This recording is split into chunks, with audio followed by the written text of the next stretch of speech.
A evolução, ela é um fato ou ela é uma teoria? Certamente você já deve ter ouvido algum criacionista por aí ficar bravo e protestar contra a ideia de que a evolução ela não seria apenas uma teoria, mas ela seria um fato. Bom, eu já escutei muitos criacionistas dizer que isso é um absurdo. Mas e aí? Ela é de fato, né, um fato ou é uma teoria científica? Na verdade, ela é os dois. Muitos autores, muitos biólogos que trabalham com evolução costumam dizer que nós podemos tratar a ideia de evolução tanto como teoria, tanto quanto fato. Neste sentido, a evolução como teoria, ela seria nada mais do que um conjunto de afirmações e proposições interligadas sobre a seleção natural e outros processos que causam a própria evolução, ou seja, essas mudanças ao longo das gerações. Nesse sentido, nós poderíamos fazer uma comparação da teoria da evolução com a teoria atômica, por exemplo, ou a teoria da mecânica newtoniana, ou ainda a teoria da tectônica de placas. Seriam todas elas teorias científicas.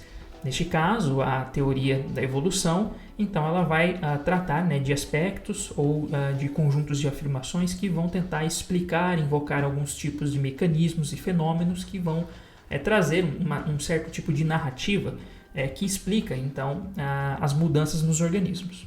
Mas e a evolução como um fato? Como que nós lidamos com isso? Quando nós estamos tratando da evolução como fato, nós estamos, por exemplo, nos referindo a respeito da realidade da modificação dos organismos ao longo das gerações.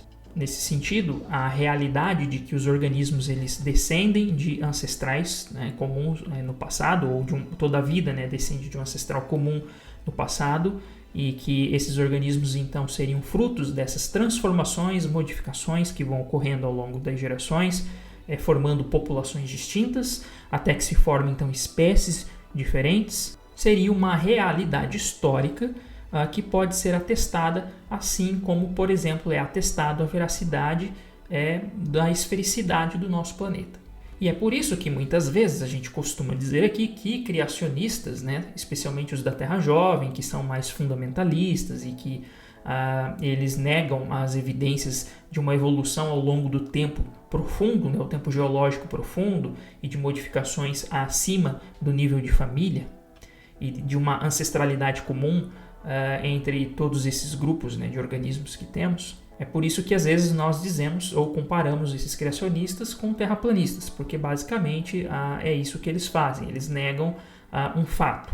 Mas aí o criacionista talvez ele poderia protestar dizendo o seguinte: não, você não pode dizer que que a evolução ela é um fato, porque nós não conseguimos observar todos os processos que levam a essa transformação dos organismos. Nós não vemos um organismo unicelular dar origem, por exemplo, a organismos multicelulares mais complexos como nós, por exemplo.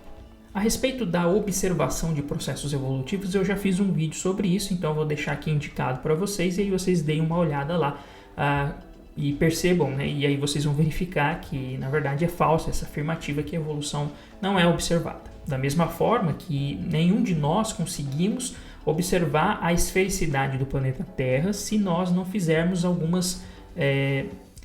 utilizarmos de alguns tipos de raciocínios para poder chegar então a essa conclusão da esfericidade da Terra.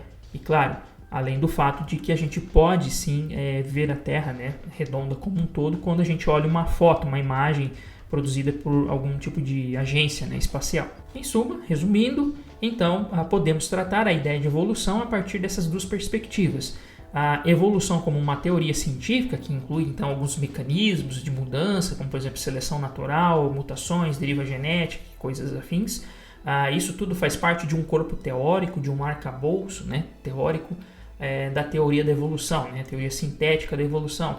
Mas o quanto que cada um desses mecanismos contribuem para formar ou dar origem a populações distintas, espécies diferentes. Então tudo isso é muito discutível entre os biólogos. Agora, o que não é discutível é se de fato os organismos passaram por modificações e se eles compartilham um ancestral comum. Isso de fato não é discutível e por isso que nós tratamos esse aspecto então da ideia de evolução como um fato. Bom, gente, era isso então que eu gostaria de dizer hoje. Muito obrigado então por assistir esse vídeo e nos vemos na próxima.